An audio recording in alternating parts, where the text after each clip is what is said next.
Okay. Hello. All right. So I love men. I always have.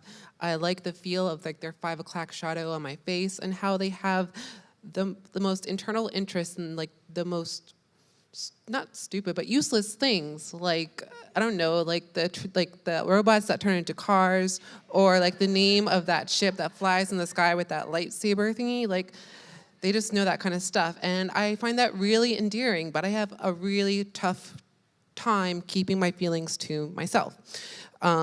So I usually like write it down in like a notebook, and I think I always knew like that's what I wanted to do. I wanted to write love stories. So I would write their name over and over again, like I love this person. And that stayed with me even up until my teenage years, into which I really didn't care if anyone found it, because by that time everyone knew I was gay. But before then, the first time I ever wrote something, I found an envelope on the kitchen table. I unfold it, and I start writing, I love Charles, all around it. And this is like, in third grade.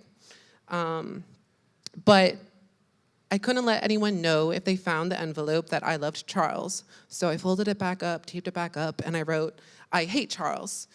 Because if anyone found it then, they would think that at least maybe I was bipolar.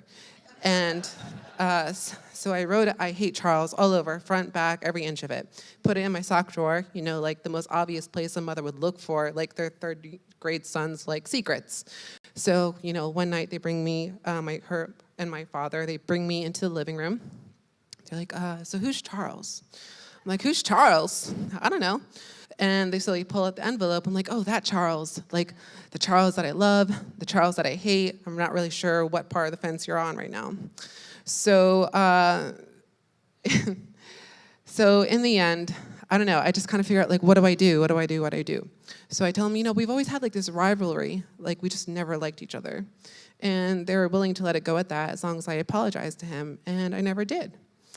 And that's pretty much my story. So I can't really keep a secret to myself or from myself or to them. So thank you.